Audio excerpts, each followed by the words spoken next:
Nous sommes aujourd'hui avec Luc Thériault, député fédéral de Montcalm, pour nous parler d'un an après la pandémie. Bonjour, M. Thériault. Bonjour, M. Gilbert. La première question que j'aurais envie de vous demander aujourd'hui, comment on réagit quand on est un député de la Chambre des communes et qu'on se dit, OK, là, il va falloir gérer une pandémie mondiale. Qu'est-ce qu'on fait? D'abord, tu sais, moi, je suis porte-parole en matière de santé. Donc, le comité permanent de la santé, sur lequel je suis un des vice-présidents, a comme été le comité qui a comme siégé le premier, tu sais, parce qu'il y a eu une suspension du Parlement et les seules activités parlementaires qu'il y avait pendant un bon moment, ça a été le comité permanent de la santé. Donc, toutes les problématiques rentraient vers le comité. Ensuite, le comité des finances a aussi siégé. Donc, c'était énorme, énorme. Et je vous ferai remarquer qu'au tout début, c'était aussi de sonner l'alerte et de dire au gouvernement du Canada, Hey, savez-vous qu'il est en train de se passer quelque chose et il y a une pandémie. Tu sais, j'ai été comme le premier à utiliser le terme. Et il y a un an, là, au moment où je vous parle, on était en crise sanitaire. Le gouvernement du Québec avait décrété l'urgence sanitaire depuis 5 jours. Mais en février, il y a encore des gens qui ne croyaient pas que ce qui se passait en Chine continentale allait traverser jusqu'à nous, là. Donc, personne n'était prêt. Et à quel moment qu'on a réalisé que, OK, il commence à y avoir des cas ici, il va falloir intervenir, il va falloir faire quelque chose? À quel moment à quel moment on a réalisé ça? Ben, moi, je vous dirais, là, en février, les choses avancent vite hein, pendant une pandémie. Du lundi au vendredi, c'est déjà un autre monde. Les données changent, etc. Je me rappelle qu'au moment où on décrète au Québec l'urgence sanitaire, il y avait un ou deux, trois cas. Tu sais. Et tout à coup, ça s'est mis là, à augmenter de façon incroyable, mais c'est toujours la capacité aussi de pouvoir mesurer, détecter, etc. Donc, j'ai eu pendant cette année-là l'impression de suivre un doctorat en gestion de pandémie et en santé publique. C'était assez incroyable.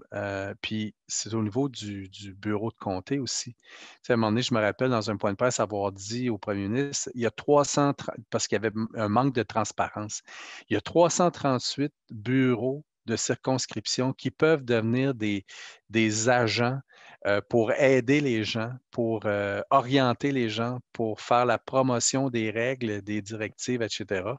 Et utilisez-nous. Tu sais, faites de nous des complices, là. Informez-nous. Là. On avait au compte-gouttes là, les informations. Et à un moment donné, ça s'est passé. À tous les jours, à 4h30 le soir, il y avait à tous les jours, 7 jours sur 7, il y avait une rencontre avec les hauts fonctionnaires de l'État fédéral impliqués dans la gestion de la pandémie à tous les jours. Donc, le bureau de comté, ça a été aussi là, de gérer toute la création des nouveaux programmes. Et le Bloc a été proactif, là, rappelez-vous, là, avant même qu'on ferme les frontières, à la frontière américaine, là, 22 mesures, des propositions, on en a fait énormément, la PCU, l'aide au loyer commercial, etc. Puis on disait moduler les choses, arrêter de faire du mur à mur. Vous voyez bien qu'à un moment donné, à tous les jours, le terrain d'un océan à l'autre disait, hey, ça ne marche pas, faut changer les règles, il faut changer la chose. Bref, ça a été très intense pour le personnel de bureau. Et moi, je me suis assuré qu'il y avait toujours une réponse à mon bureau. C'est un être humain qui répondait au téléphone durant les heures d'ouverture du bureau. Il était le seul d'ailleurs. Et ensuite, on relayait ça en télétravail. Et je pense que ça a été très efficace. Puis chapeau à ma gang parce que pendant que moi, j'étais en train de parler avec des responsables de la santé publique d'un peu partout à travers le monde, recevoir des témoins, des scientifiques, des médecins, etc., mais il y avait aussi un travail au niveau du terrain qui se faisait pour qu'on prenne soin de notre monde. ça ne nous a pas empêché de déposer nos projets de loi aussi, hein. Quand pendant un bout de temps, le Parlement était un Parlement strictement COVID-19, hein. Il y a un Parlement hybride en télétravail avec un certain nombre de députés qui avaient le droit d'y aller par parti politique, mais on n'avait pas le droit de parler d'autre chose que des mesures qui entouraient la COVID. Puis, à un moment donné, on a pu, lors de la deuxième vague, un peu avant la deuxième, être capable de reformer un Parlement où tous les sujets étaient possibles. Et c'est là on a profité pour déposer des projets de loi significatifs, là. Je pense entre autres au projet de loi Émilie Sans Façon, là, pour faire en sorte que quand tu es atteint d'une maladie grave, cancer, etc., tu n'es pas juste quelques semaines d'assurance emploi alors que tu en as payé toute ta vie, mais que tu es comme 50 semaines. Alors, ça, on attend encore, mais il y a des bonnes chances. C216, sa gestion de l'offre, c'est quand même incroyable, là. Le Bloc québécois a réussi à avoir la majorité libérale.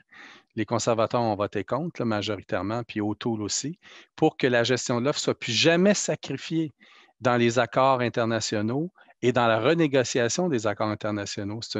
Quand les gens se posent la question de la pertinence du bloc, C7, on a été des acteurs principaux là-dedans parce que faut pas oublier que l'aide médicale à mourir, là, le projet de loi qui s'est en allé au Sénat, qui a été amendé puis qui vient d'avoir l'aval du Sénat, va permettre là, que dans 30 jours, on puisse discuter des questions délicates que C7 n'a pas couvert. Mais C7, là, adopté maintenant, ben, c'est de permettre à des gens comme Mme Gladu, M. Truchon, Mme Carter à l'époque, Mme Parker, d'avoir accès à l'aide médicale à mourir quand ils ont une maladie dégénérative. Maintenant, il reste à régler les questions d'Alzheimer, des demandes anticipées.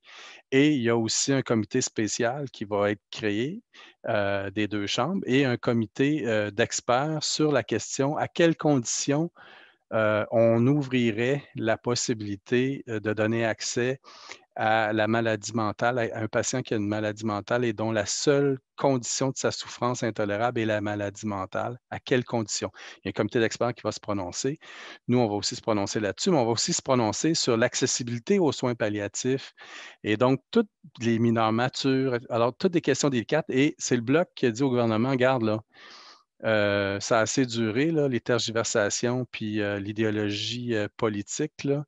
Il y a des gens qui souffrent là, depuis le début de la pandémie. On a de sérieux retards. Ça a été reporté 4 fois. Alors, votons-le. Et je suis assez fier de ça. Parce que le Bloc québécois est pour les demandes anticipées, puis on est loin d'être convaincu qu'il faut ouvrir à la maladie mentale. Et il ne faut surtout pas faire de la démagogie comme les conservateurs ont fait dans le dossier. Bon, on voit que vous avez eu 2 fois plus de travail durant cette pandémie-là parce qu'il fallait justement gérer la pandémie d'un côté, mais continuer à diriger le pays d'un autre. Fait qu'écoutez, je vous remercie beaucoup pour votre temps. Je vais inviter tous les lecteurs à suivre, à lire l'article que nous produisons, là, la suite de nos échanges. Puis tout ça tout ça va être diffusé dans le cahier spécial du 24 mars. Merci beaucoup, M. Thériault. Ça me fait plaisir.